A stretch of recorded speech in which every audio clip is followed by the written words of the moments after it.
Good morning, everybody. Hope everybody's doing well. I want to just introduce our special guest today. He's actually sitting next to me, Mr.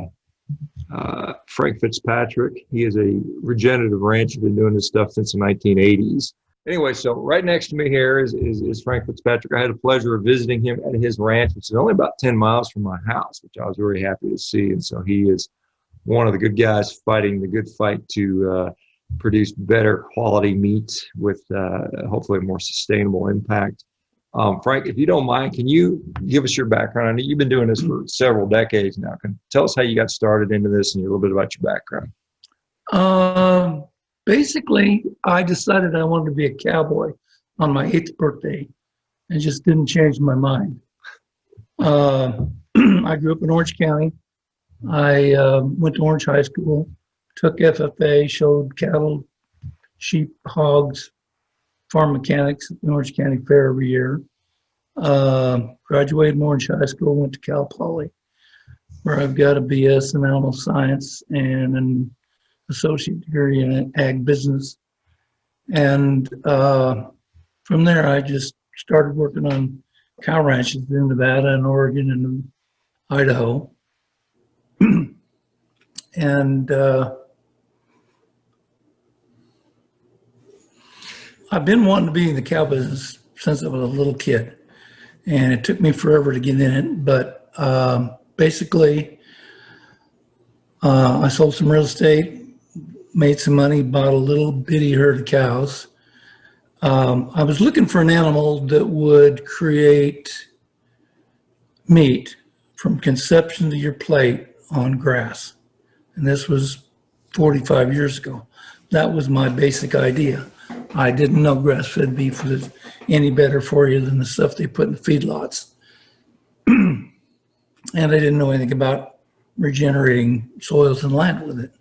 But my first major mentor, New Wright, one of his main axioms is we always lease ground, and our main thrust besides growing beef was to leave every place we came to better off than we found it. And that got me to Jan Bonsma, who was the South African scientist that ran the Mara research station and probably the world's greatest cowman. I studied under him. And then in about 82, I ran into Alan Savory, and I have been doing holistic management ever since then. I have about 500 head of cattle.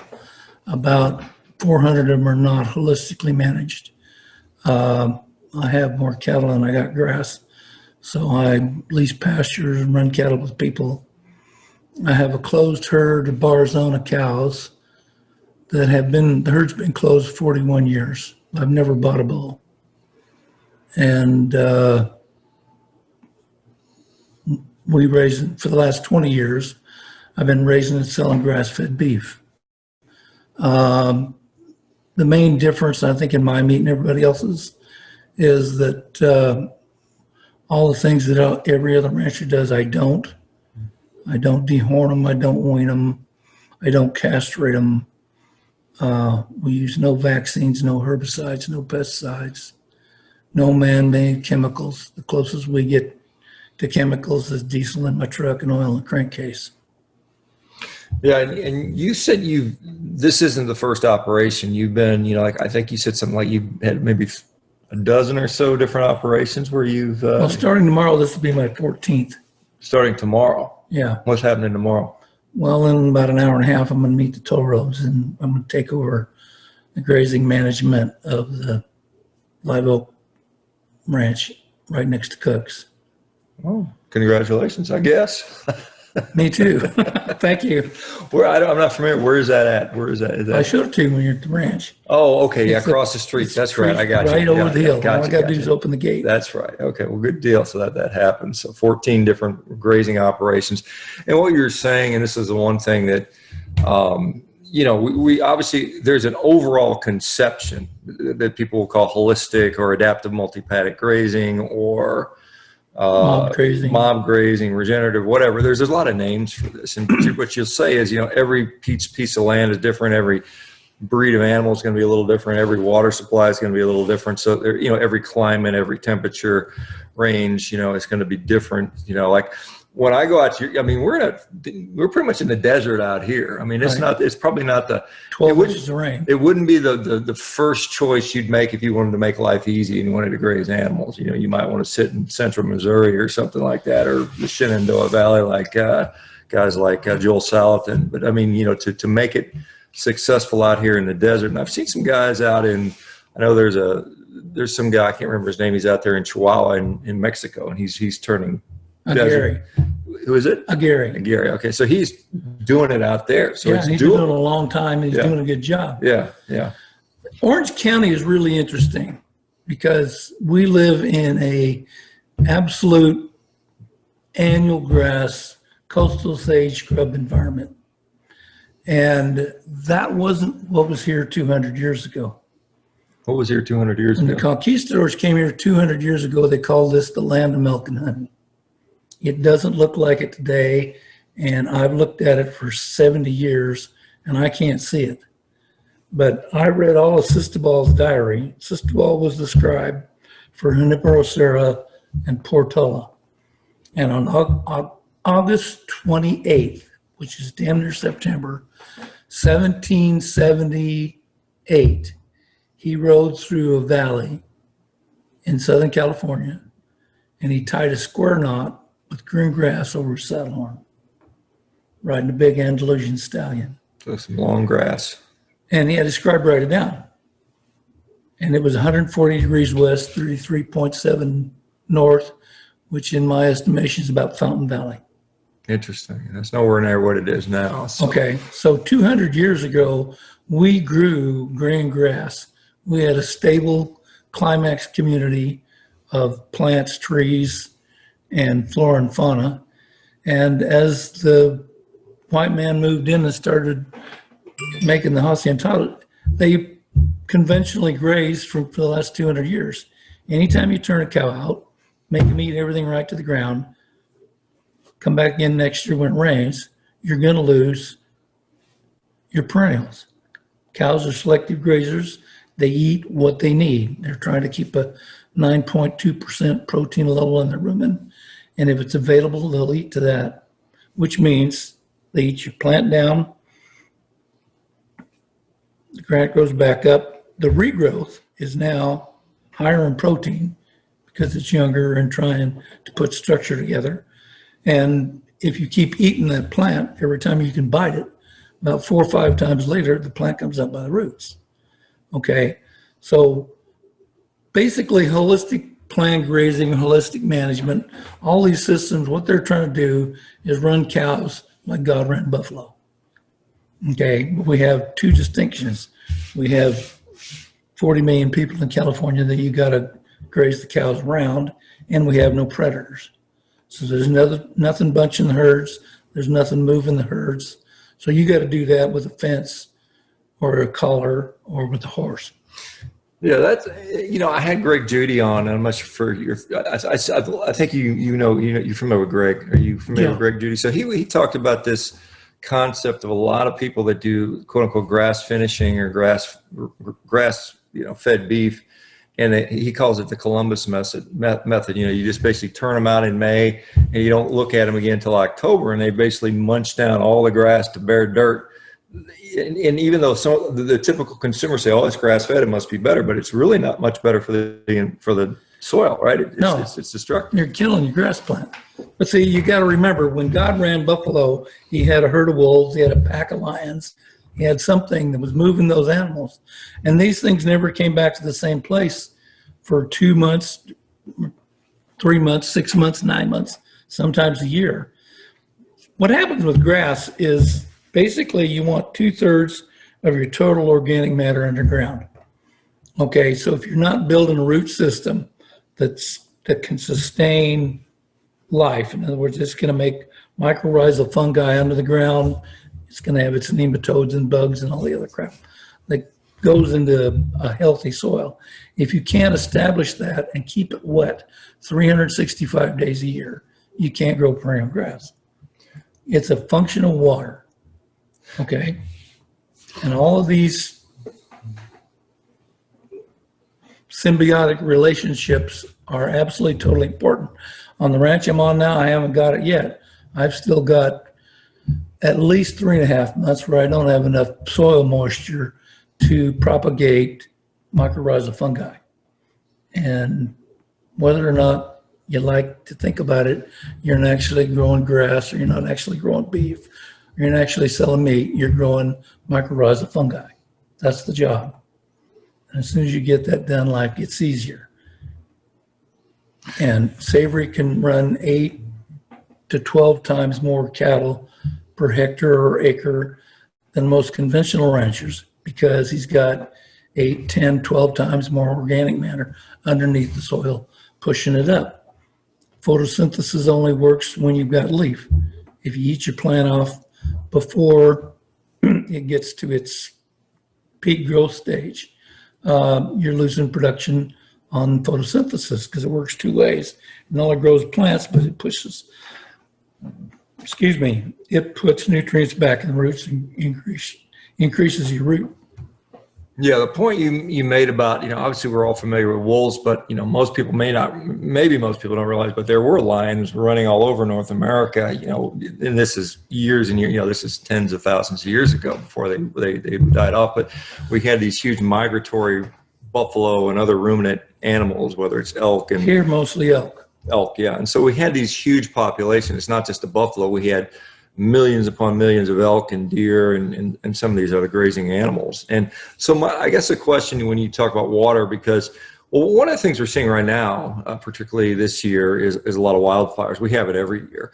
And some people will talk about, it's global climate change, it's atmospheric warming, but there's another component to that. And the soil also has a role in fire mitigation. And I know in some places they're using animals to graze down they call it the fuel, right. The fine fuel. But more than that, having soil being sequestered or water being sequestered in the soil also helps to mitigate that. And I talked with Glenn Elzinga, and he's going to be coming on. I don't know if you're familiar with Glenn. He's up in Idaho, but he also does a regenerative agriculture practice. But he said, there's a specific way to manage cattle or ruminant animals to help with fire, and it has to do a lot of horseback stuff. And again, it depends on the terrain. But you had a fire on your property recently because it was I guess your dump truck caught on fire, right? But it didn't turn into a disaster. It was a short lived. So talk a little bit about the potential for fire mitigation with better grazing techniques.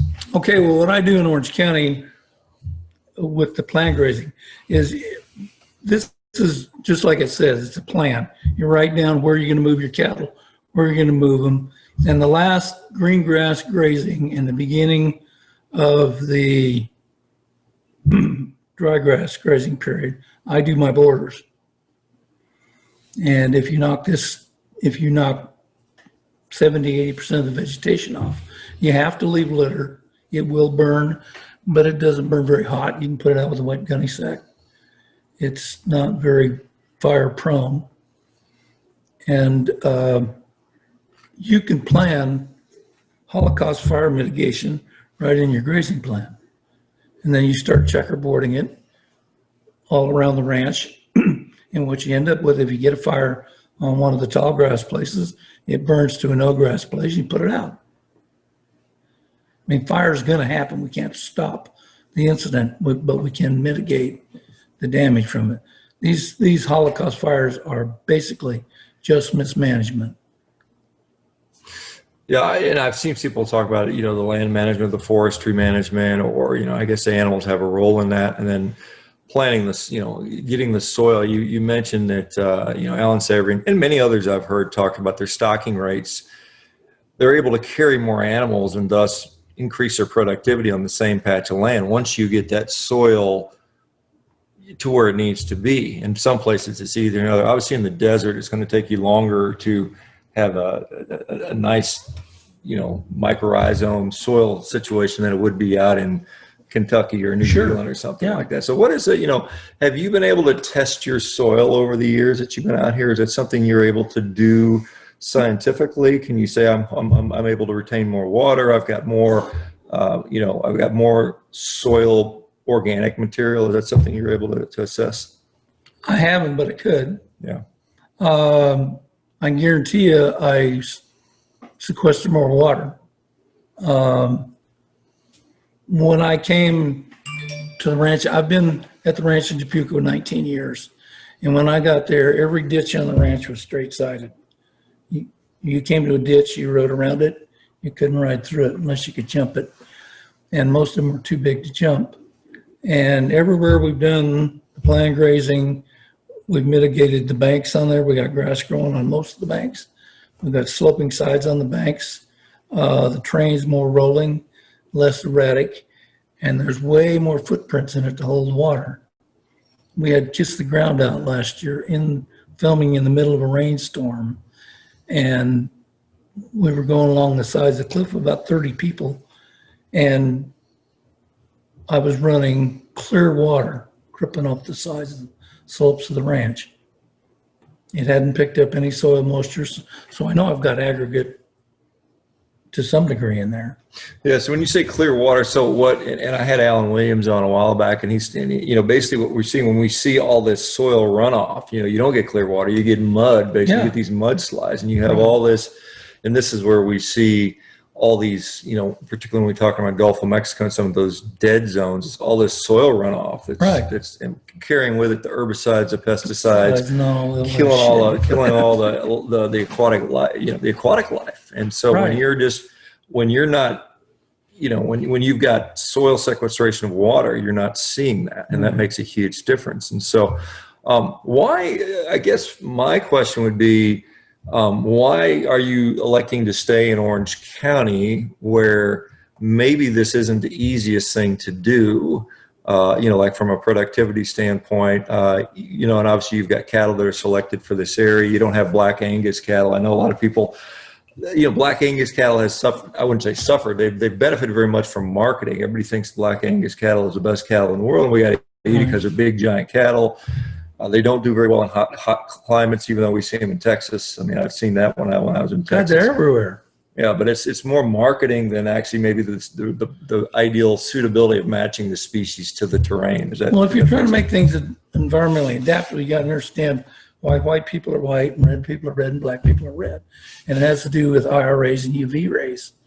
If you live in a jungle where you got a canopy over you 365 days, or if you're in Scotland where the Angus came from, you've got 320 days of clouds. If you have cover, okay, what you're trying to fight is UV rays, because that's what gets through the canopy and it gets through the clouds. If you're trying to live in an environment where you get 320 days of sun, your enemy is IR rays. So a red cow reflects IR rays and absorbs UV, and a black cow absorbs IR rays and reflects the UV rays.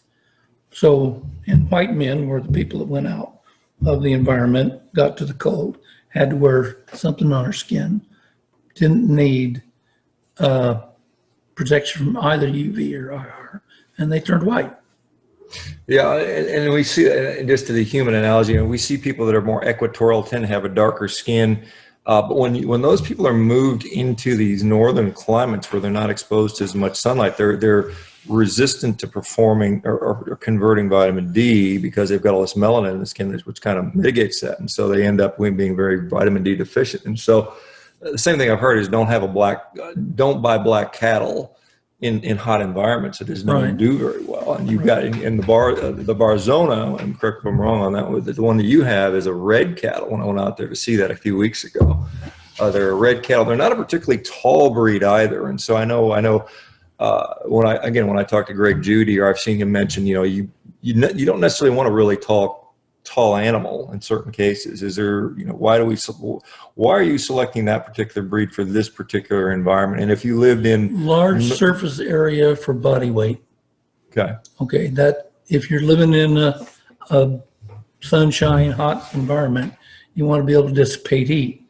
So you need more surface area to the skin The Barzonas are unique in that they have a really thick hide. Their big ancestor is an Afrikaner rather than a Brahma.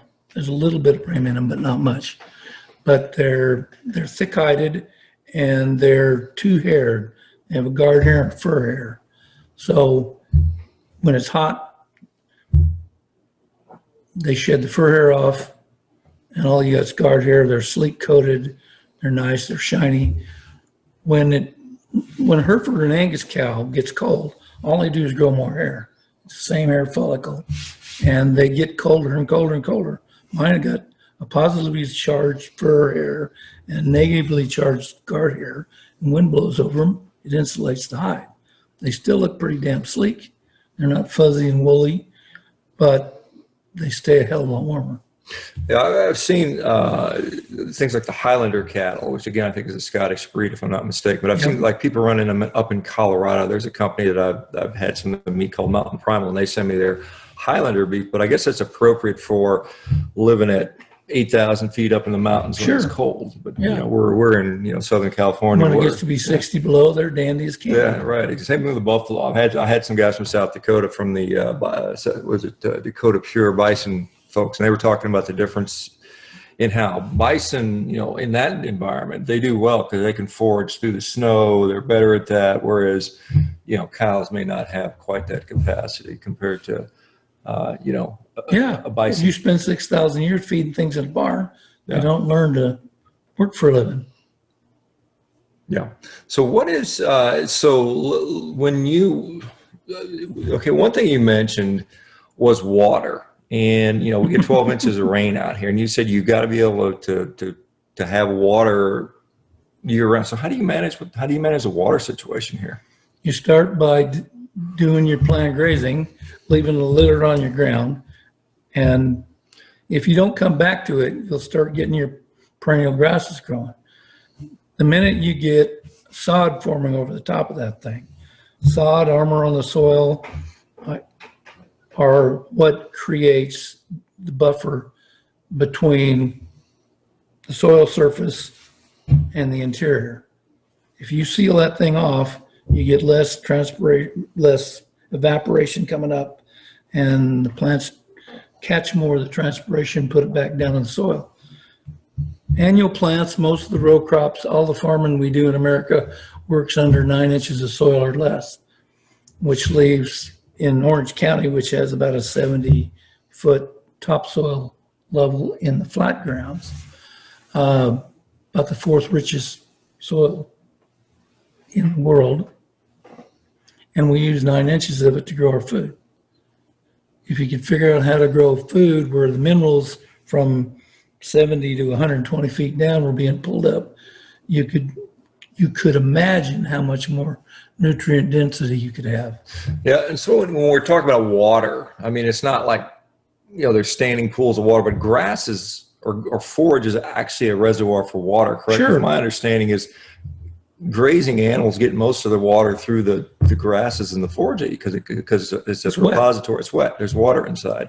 And so when you're saying that there's all this mineral-rich substance in the soils that we don't access. Now, if we had plants, and my understanding is a decent plant, 2/3 of it's going to be underground, 1/3 of it's going to be above ground. And so if you're growing, if you're in a place where you got 3-foot high grasses, then you can assume you've got 9-foot deep, 6-foot deep roots, perhaps. Or but something if you get really good at it and you eat it off, you get 6-inch grass and 45-foot. 45-foot roots. Yeah. Well, they're doing some amazing stuff, getting root systems in the ground, and it takes over exponentially once you crack over the center, crack over getting your soil covered. Okay, because then the rhizomes, mycorrhizal fungi, start holding hands. They talk to each other. They talk to the trees. They talk to the brush. They talk to the grass. Everybody's helping everybody else out, and you get this bountiful explosion of flora. Why do people, because I think you mentioned this maybe off in just kind of in a passing comment, I think there's people out there that have tried to do holistic grazing and they've failed at it for various reasons. Yeah, me too. well, what are the reasons that people fail, and what are the, because like you said, you started this in the 80s. You'd be one of the, I guess, more modern pioneers of this. And I've talked to people and they said, we've learned a lot in the last 3 or 4 decades about how to do this correctly. Yeah. And so what are the early mistakes people are making? What are the things we're learning to make it so people fail less? Well, it's a paradigm shift. The first thing you got to understand is that you have to understand what holism is, which holism means is you look at the big picture. So if you study a holistic plant grazing chart, you start with your goals. What do you want in life? What are your personal values? How do you want to live? And once you figure out what that is, then you figure out a set of production mechanisms that will support that lifestyle. And then you go down and figure out what kind of a landscape, what's your soil, your grass, trees, what you have to produce on the ground to support your production and your lifestyle. And the minute you start getting the 3 of those goals in sync with one another, things start happening to your advantage. Because now you're working in synchronization with the natural laws of the planet rather than against them. Yeah, because, obviously, if a farmer goes out there or a rancher goes out and looks at his land, he's got a bunch of weeds. A lot of them are thinking, well, what kind of herbicide do I got to spray on this? How much am I going to have to spend? What kind of equipment do I need? You're fighting nature. Whereas you might say, well, I'm gonna manage this in a way where those things are not going to be an issue, because we're gonna select for different forage material. We're gonna rotate our animals very efficiently. Which are the harder parts and what are the easier parts? Because there's always a give and take. Some things are going to be more labor intensive and more difficult and hard work, whereas other things you're going to say, I don't got to mess with this stuff anymore. So there might be an easier part. And there's some people, I think one of the biggest things, the barrier for people doing this is like, hey, I've commercial raised my animals. I've kicked into the feedlot system for 4 generations. This is what our family's been doing. This works. Why would I stop? Right. And I'm taking a financial risk, but I mean, I'm hearing more and more people saying that, yes, initially there's a shift, but once you make that 3 or 4 years into it, now you've gotten rid of all these inputs. You've gotten rid of all this dependency upon the industrial system with herbicides, the pesticides, the feedlot system.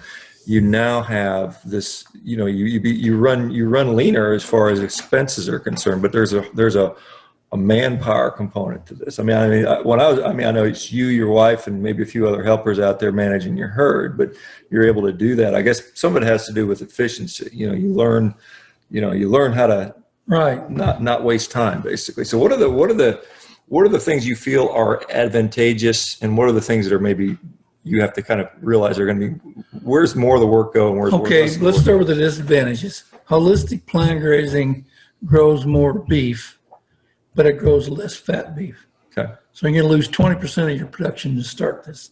This is what kills most cattlemen, is the fact that once you get into a green grass situation, if you're eating this stuff down and moving it every single day, cows have to eat things they don't want to eat to make a living. They do it. The ground gets better behind you, but the cow doesn't gain as much. Now on the ranch here in Tribuco, I cheat.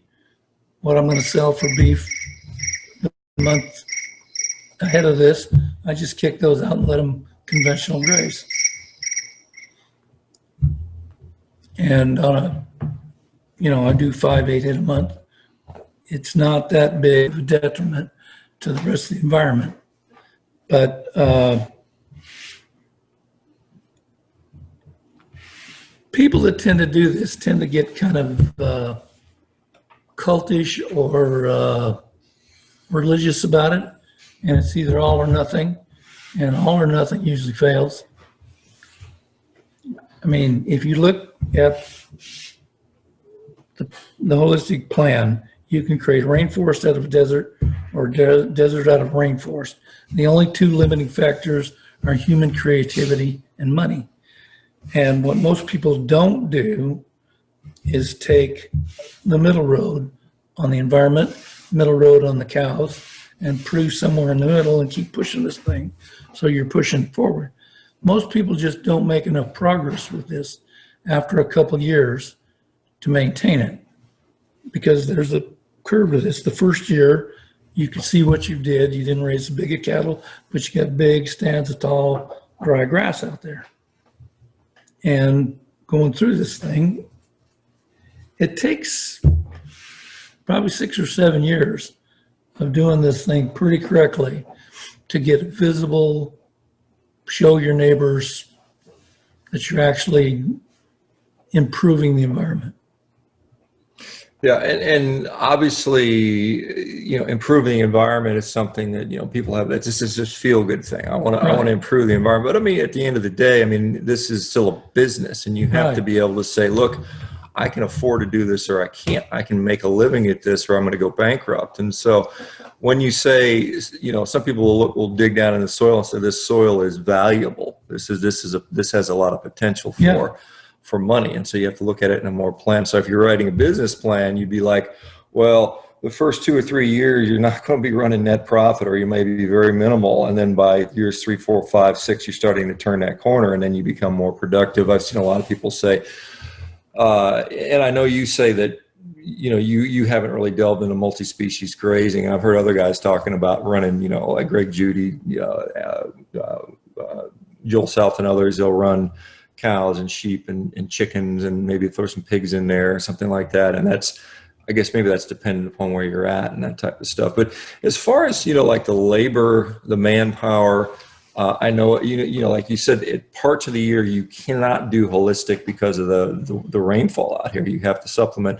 But when you're doing that, I assume you've got some fencing or a way to move those animals. And how much time commitment is that?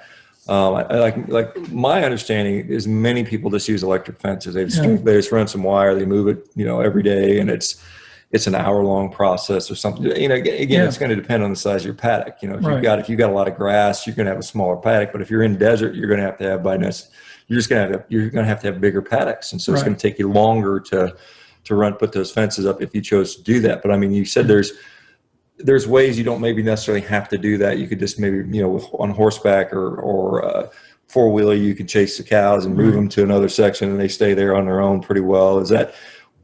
I do both. You do the fencing and the. I do on the Topeka Ranch. I do the planned grazing paddocks with electric fence when the grass is growing and it's green, and then as soon as the grass dries up, I get enough of my borders grazed down to make me feel good about fire. And then I start moving the cattle with supplement. Yeah, and one of the things, I guess, you know, because I visited you on, I think it was 103 degrees when I came out and visited your property. You said it's the worst day on the planet to come visit a regenerative ranch because it was dry. I mean, there's nothing you can do about that when it's 105 degrees out in the middle and you're living in a desert. But I wonder, like we mentioned that fella, and I can forget his name again, in Chihuahua, Mexico, but he is Ivan Gary. So he is. What does his stuff look like in July? Have you been to visit him, or do you know what his? I haven't. God, I've known him forever. I've never been to his ranch. We meet at conventions, but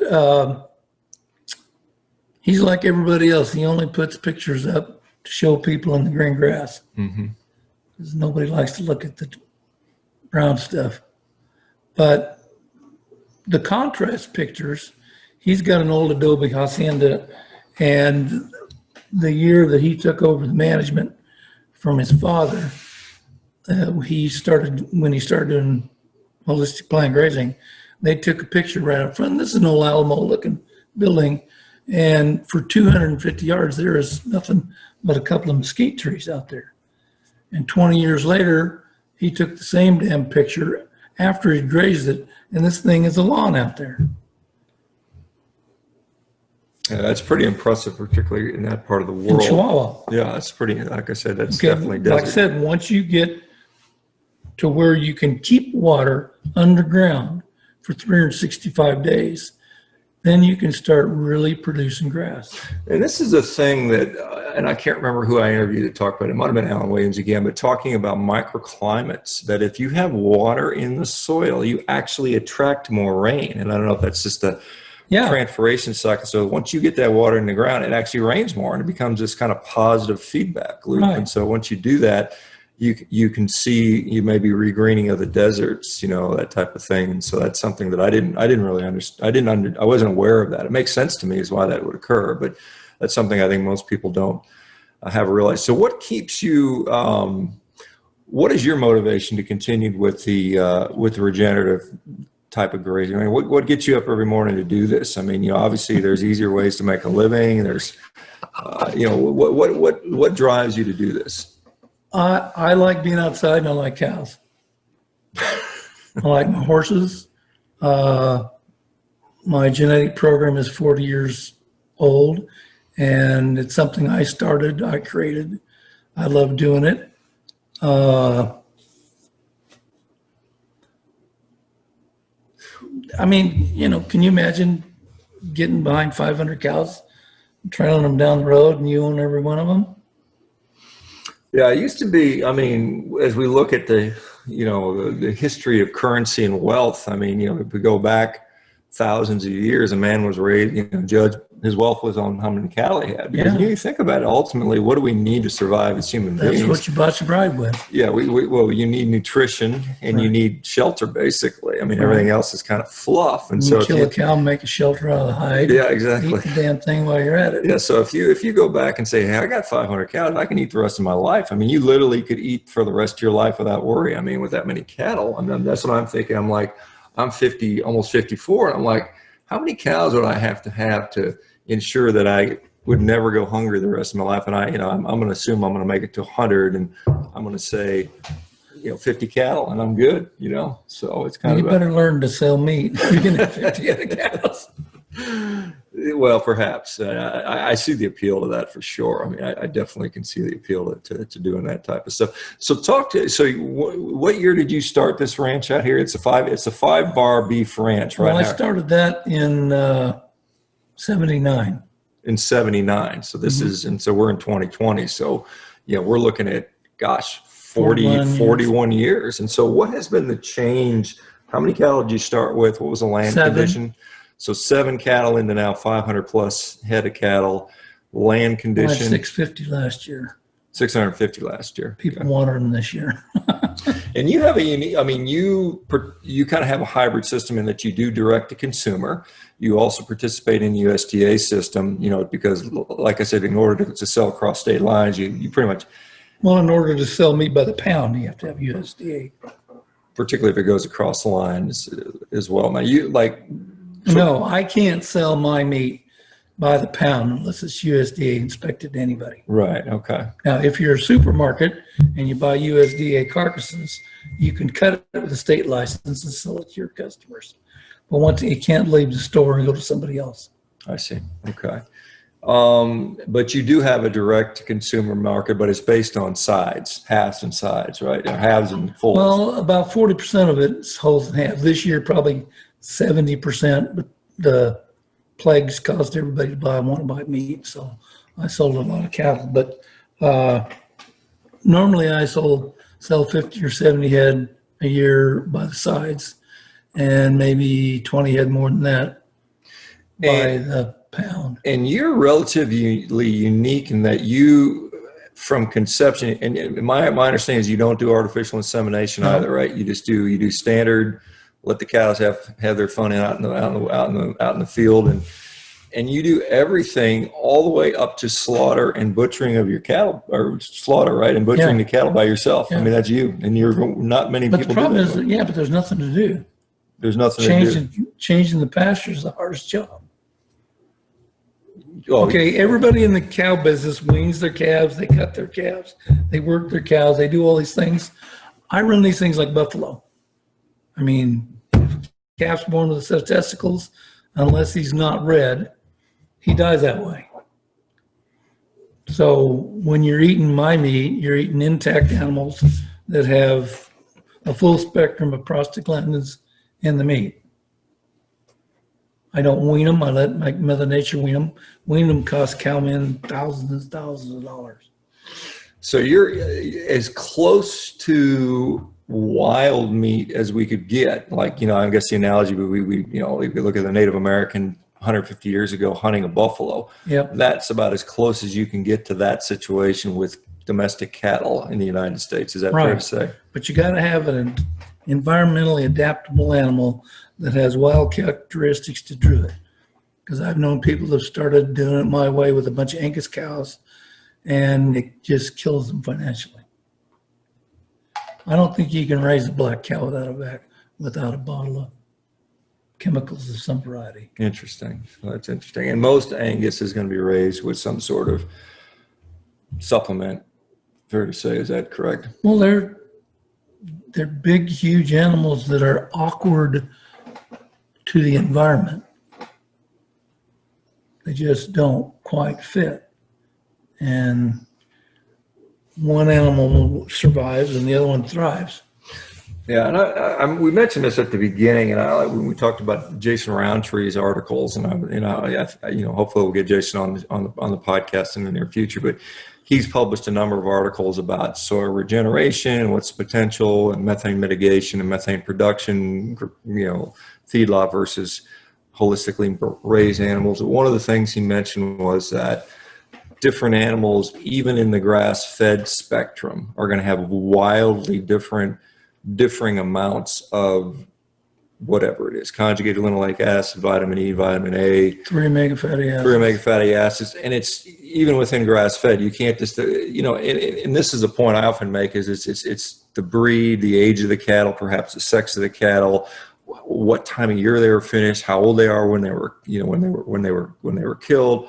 All of those things are going to have an impact. And so how do you, like I said, you're kind of, to some degree, you're stuck to where you live. I mean, you're not going to get the wildflowers growing up in the mountains of Idaho like Glenn Elzinga gets out here in Southern California in the desert. And so I get them.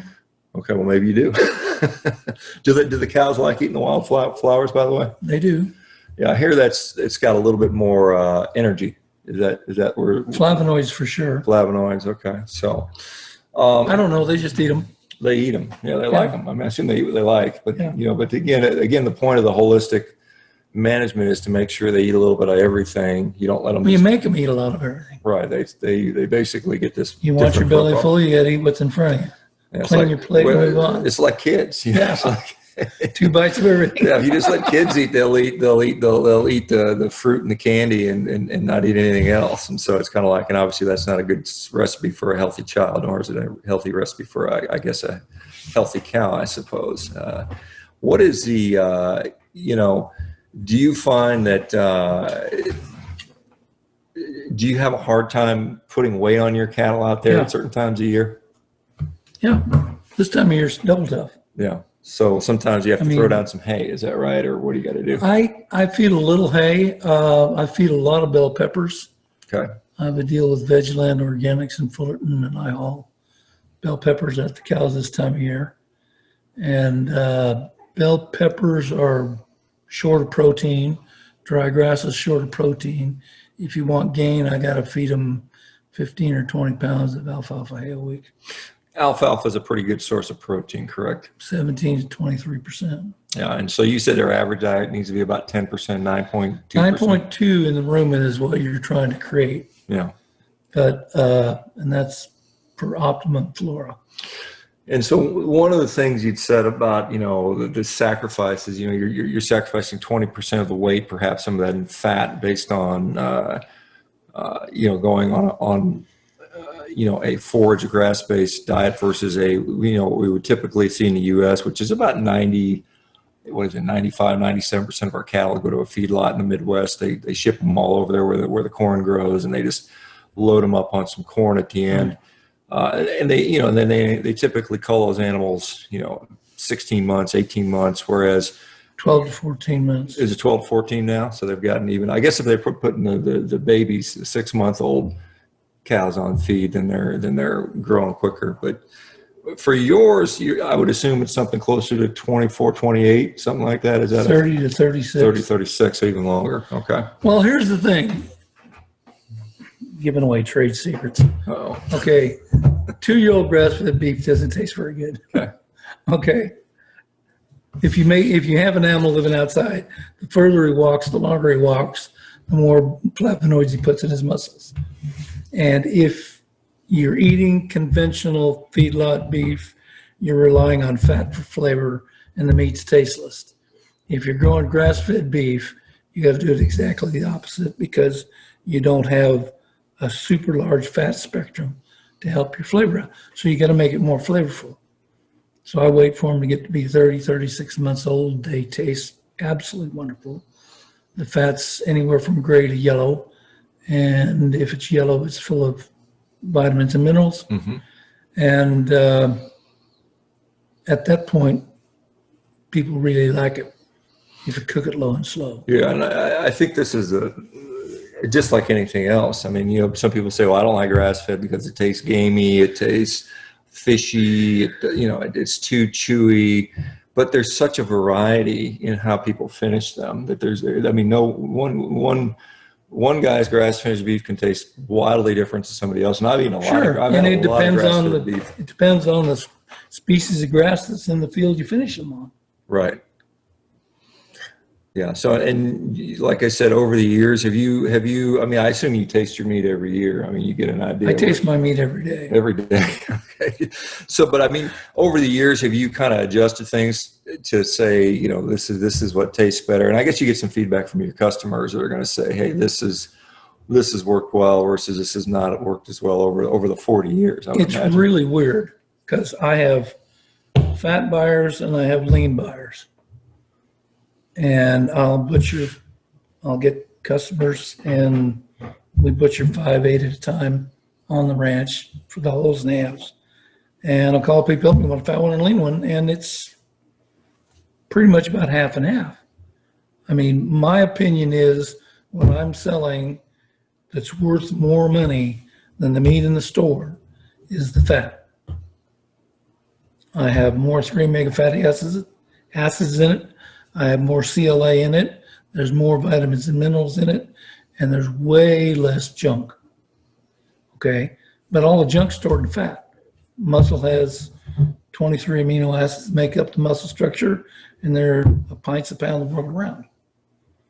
So the difference isn't in the meat. The difference is always in the fat. Yeah, or I guess the quality of the fat is what would be, I guess, the best assessment of that. Because, you know, if you go to the supermarket and you look at hamburger, for instance, the leaner beef, the 90-10 is always more expensive than the 73-27. Yeah. Because they just don't value the fat. Right. But what many of us, it's not very valuable. Well, on the market it's not. But I mean, a lot of us in this community realize that fat, particularly when it's high quality fat, does seem to have an advantage. I mean, it does. If you're on a diet where there's no carbohydrates, yeah, you got to get energy from somewhere.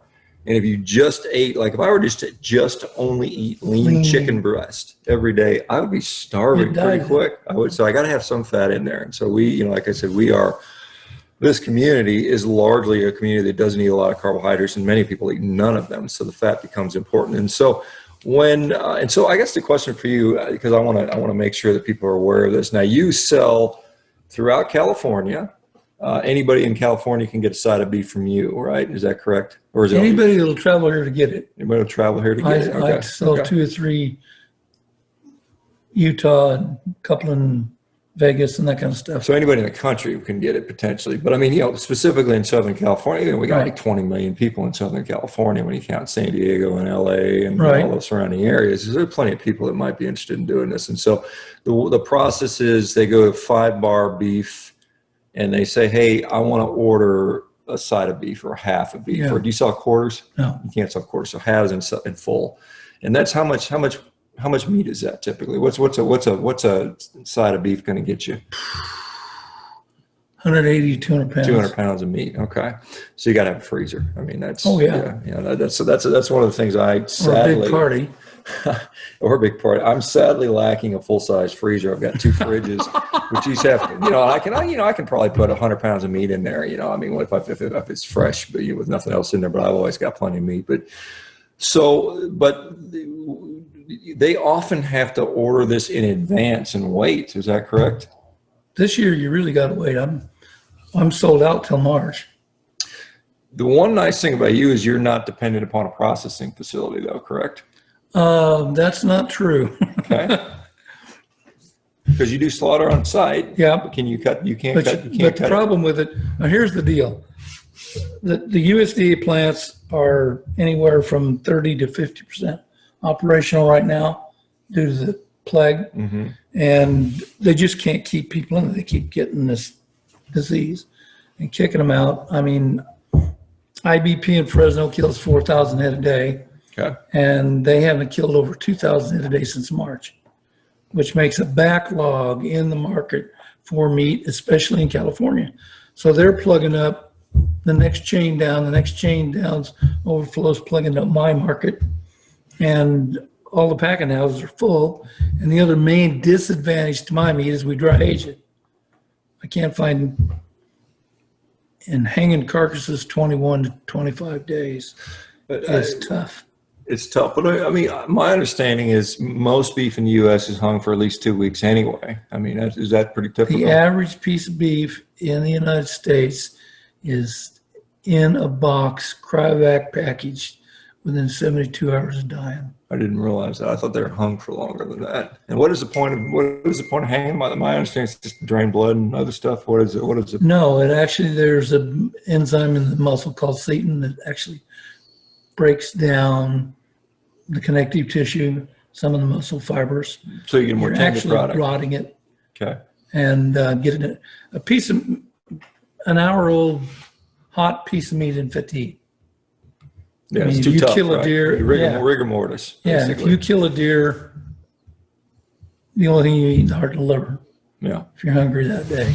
Let's talk about so these offcuts, because there's a lot of people in this community. Some of them like to eat organ meats. They'll eat the heart, they'll eat the liver, they'll eat the kidney, spleen, pancreas, whatever. Some people, a lot of people, and myself in particular, I've not been as big a fan of organ meats, but I don't think there's anything wrong with them if you want to eat them. But bone marrow, and I talked to you about that before. I said I think that's a product that many of us enjoy. When you talk about fat, it's Right. it's wonderful to top on top of a nice steak. You throw some bone marrow on there. I mean, that's just like, there's people who will actually make compound butter out of bone marrow and regular butter and maybe some other spices in there. But that's like heavenly delicious fat. So I don't know if there's a point in your, and a lot of what do you do with, what are you doing with the organs? A lot of these folks actually like to suet, the Yep. perinephric fat. Some of that, is there a facility to get that from you? Is that possible if somebody wanted it? No, I make an organ meat sausage, Okay. which is almost 80% organs, Okay. heart, liver, tongue, kidney, spleen, pancreas, thalamus, tons, and testicles. Mm-hmm. And the limiting factor in this thing is the liver. I put 6 pounds of usually rump roast and 2 pounds of liver in a 25-pound batch. The rest of it's meant to leave all the other organs. And it's hard to make because organs tend to turn to mush. Mm-hmm. So we gently mash the organs, what they call coarse grind the meat, tumble them and mix them, and then fine grind them right into the sausage stuffer. Yeah, that's one of the things, and I've talked to a couple other meat processors. There's a group from Nebraska called Certified Piedmontese, which runs a real lean, Piedmontese cattle up there in Nebraska.